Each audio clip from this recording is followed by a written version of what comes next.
श्री शिवाय नमस्तुभ्यं भक्तों। जय श्री कृष्णा। स्वागत है आपका हमारे YouTube चैनल प्रियंका शास्त्र ज्ञान में। भगवान भोलेनाथ की कृपा हम सब पर सदैव बनी रहे। भक्तों, आज के वीडियो में आप सुनेंगे श्रावण सोमवार व्रत कथा। भगवान भोलेनाथ को अत्यंत प्रिय है श्रावण मास में यह सोमवार व्रत कथा सुनने से शिव शक्ति का आशीर्वाद प्राप्त होता है। भक्तों की मनचाही मुरादें पूरी होती हैं। ध्यान से श्रद्धा भक्ति से यह व्रत कथा श्रवण करें। व्रत कथा श्रवण करने से पहले महादेव का जयकारा लगाएं। कमेंट बॉक्स में हर हर महादेव, जय श्री कृष्ण अवश्य लिखें। चैनल पर पहली बार विजिट हुए, पहली बार मेरी बात सुन रहे तो चैनल को सब्सक्राइब करके बेल आइकन अवश्य दबाएं। इससे हमारे वीडियो की नोटिफिकेशन आप तक पहुंचती रहे और आपको नई नई जानकारी मिलती रहे। सभी भक्तों को श्रावण मास की हार्दिक शुभकामनाएं। बोलिए भगवान भोलेनाथ की जय, माता पार्वती की जय। श्रावण सोमवार की कथा। अमरपुर नगर में एक धनी व्यापारी रहता था। दूर दूर तक उसका व्यापार फैला हुआ था। नगर में उस व्यापारी का सभी लोग मान सम्मान करते थे। इतना सब कुछ होने पर भी वह व्यापारी अंतर मन से बहुत दुखी था, क्योंकि उस व्यापारी के कोई पुत्र नहीं था। दिन रात उसे एक ही चिंता सताती रहती थी, उसकी मृत्यु के बाद उसके इतने बड़े व्यापार और धन संपत्ति को कौन संभालेगा। पुत्र पाने की इच्छा से वह व्यापारी प्रति सोमवार भगवान भोलेनाथ की व्रत पूजा किया करता था। सायंकाल को व्यापारी शिव मंदिर में जाकर भगवान शिव जी के सामने घी का दीपक जलाया करता था। उस व्यापारी की भक्ति देखकर एक दिन पार्वती ने भगवान भोलेनाथ से कहा, हे प्राणनाथ, यह व्यापारी आपका सच्चा भक्त है। कितने दिनों से यह सोमवार का व्रत और पूजा नियमित कर रहा। भगवान आप इस व्यापारी की मनोकामना अवश्य पूर्ण करें।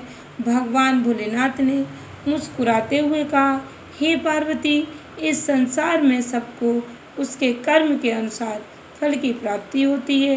प्राणी जैसा कर्म करते हैं उन्हें वैसा ही फल प्राप्त होता है। इसके बावजूद पार्वती जी नहीं मानी। उन्होंने आग्रह करते हुए भगवान भोलेनाथ से कहा, नहीं प्राणनाथ, आपको इस व्यापारी की इच्छा पूरी करनी ही पड़ेगी। यह आपका अनन्य भक्त है। प्रति सोमवार आपका विधिवत व्रत रखता है। पूजा अर्चना के बाद आपको भोग लगाकर एक समय भोजन ग्रहण करता है। आपको इसे पुत्र प्राप्ति का वरदान देना ही होगा। पार्वती का इतना आग्रह देखकर भगवान भोलेनाथ ने कहा, तुम्हारे आग्रह पर मैं इस व्यापारी को पुत्र प्राप्ति का वरदान देता हूँ, लेकिन इसका पुत्र 16 वर्ष से अधिक जीवित नहीं रहेगा। उसी रात भगवान शिव जी ने स्वप्न में उस व्यापारी को दर्शन देकर उसे पुत्र प्राप्ति का वरदान दिया और उसके पुत्र के 16 वर्ष तक जीवित रहने की बात भी बताई। भगवान के वरदान से व्यापारी को खुशी हुई, लेकिन पुत्र की अल्पायु की चिंता ने उस खुशी को नष्ट कर दिया। व्यापारी पहले की तरह सोमवार का विधिवत व्रत करता रहा। कुछ महीने पश्चात उसके घर अति सुंदर पुत्र उत्पन्न हुआ। पुत्र जन्म से व्यापारी के घर में खुशियां भर गईं। बहुत धूमधाम से पुत्र जन्म का समारोह मनाया गया। व्यापारी को पुत्र जन्म की अधिक खुशी नहीं हुई, क्योंकि उसे पुत्र की अल्पायु के रहस्य का पता था। यह रहस्य घर में किसी को नहीं मालूम था। विद्वान ब्राह्मणों ने उस पुत्र का नाम अमर रखा। जब अमर 12 वर्ष का हुआ तो शिक्षा के लिए उसे वाराणसी भेजने का निश्चय हुआ। व्यापारी ने अमर के मामा दीपचंद को बुलाया और कहा कि अमर को शिक्षा प्राप्त करने के लिए वाराणसी छोड़ाओ। अमर अपने मामा के साथ शिक्षा प्राप्त करने के लिए चल दिया। रास्ते में जहाँ भी अमर और दीपचंद रात्रि विश्राम के लिए ठहरते, वहीं यज्ञ करते और ब्राह्मणों को भोजन कराते थे।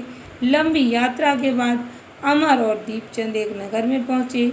उस नगर के राजा की कन्या के विवाह की खुशी में पूरे नगर को सजाया गया था।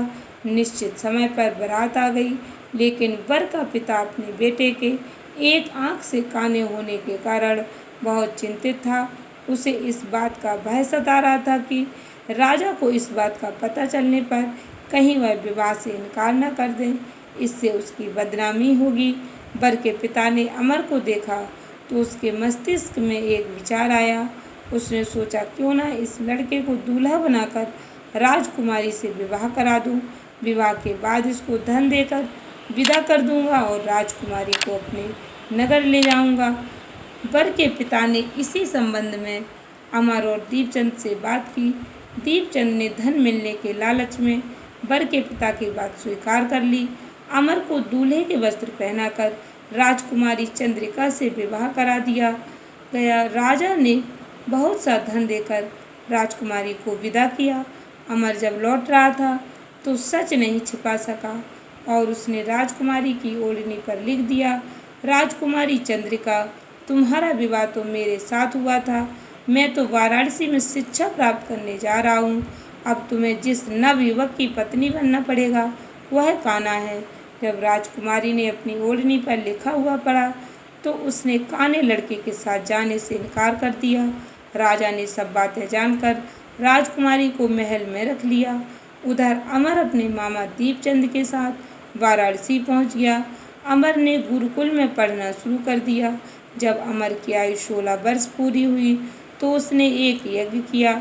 यज्ञ की समाप्ति पर ब्राह्मणों को भोजन कराया और खूब अन्न वस्त्र दान किया। रात को अमर अपने शयन कक्ष में सो गया। शिवजी के वरदान के अनुसार शयन अवस्था में ही अमर के प्राण पखेरु उड़ गए। सूर्योदय पर मामा अमर को मृत देखकर रोने पीटने लगा। आसपास के लोग भी एकत्र होकर दुख प्रकट करने लगे। मामा के रोने विलाप करने के स्वर समीप से गुजरते हुए भगवान शिवजी और माता पार्वती ने भी सुने। पार्वती जी ने भगवान से कहा, प्राणनाथ, मुझसे इसके रोने के स्वर सहन नहीं हो रहे, आप इस व्यक्ति के कष्ट अवश्य दूर करें। भगवान शिव जी ने पार्वती जी के साथ अदृश्य रूप में समीप जाकर अमर को देखा तो पार्वती जी बोली, पार्वती जी, यह तो उसी व्यापारी का पुत्र है। मैंने इसे 16 वर्ष की आयु का वरदान दिया था, इसकी आयु तो पूरी हो गई।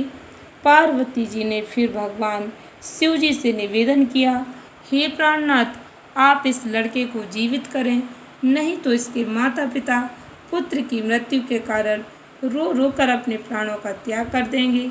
इस लड़के का पिता तो आपका परम भक्त है, वर्षों से सोमवार का व्रत करते हुए आपको भोग लगा रहा है। पार्वती जी के आग्रह करने पर भगवान भोलेनाथ ने उस लड़के को जीवित होने का वरदान दिया और कुछ ही पल में वह लड़का जीवित होकर उठ बैठा। शिक्षा समाप्त करके अमर मामा के साथ अपने नगर की ओर चल दिया। दोनों चलते हुए उसी नगर में पहुँचे जहाँ अमर का विवाह हुआ था। उस नगर में भी अमर ने यज्ञ का आयोजन किया। समीप से गुजरते हुए नगर के राजा ने यज्ञ का आयोजन देखा। राजा ने अमर को तुरंत पहचान लिया। यज्ञ समाप्त होने पर राजा अमर और उसके मामा को महल में ले गया और कुछ दिन उन्हें महल में रखकर बहुत सा धन वस्त्र देकर राजकुमारी के साथ विदा कर दिया। रास्ते में सुरक्षा के लिए राजा ने बहुत से सैनिकों को भी साथ भेज दिया। दीपचंद ने नगर में पहुंचते ही एक दूत को घर भेजकर अपने आगमन की सूचना भेजी। अपने बेटे अमर के जीवित वापस लौटने की सूचना से व्यापारी बहुत प्रसन्न हुआ। व्यापारी ने अपनी पत्नी के साथ स्वयं को एक कमरे में बंद कर रखा था। भूखे प्यासे रहकर व्यापारी और उसकी पत्नी बेटी की प्रतीक्षा कर रहे थे।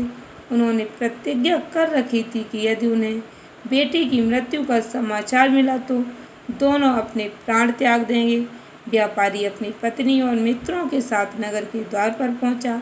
अपने बेटे के विवाह का समाचार सुनकर पुत्र वधू राजकुमारी चंद्रिका को देखकर उसकी खुशी का ठिकाना न रहा। उसी रात भगवान शिवजी ने व्यापारी के स्वप्न में आकर कहा, हे श्रेष्ठी, मैंने तेरे सोमवार के व्रत करने और व्रत कथा सुनने से प्रसन्न होकर तेरे पुत्र को लंबी आयु प्रदान की है। व्यापारी बहुत प्रसन्न हुआ। सोमवार का व्रत करने से व्यापारी के घर में खुशियाँ लौट आईं। शास्त्रों में वर्णन मिलता है, जो स्त्री पुरुष सोमवार का विधिवत व्रत करते हैं, व्रत कथा श्रवण करते हैं, दूसरों को सुनाते हैं, उनकी सभी मनोकामनाएं पूर्ण होती हैं। आशा करती हूँ वीडियो अच्छी लगी होगी, उपयोगी लगी हो तो इस कथा को अधिक से अधिक भक्तों को शेयर करें। भगवान भोलेनाथ का आशीर्वाद प्राप्त करें। धन्यवाद भक्तों। श्री शिवाय नमस्तुभ्यम।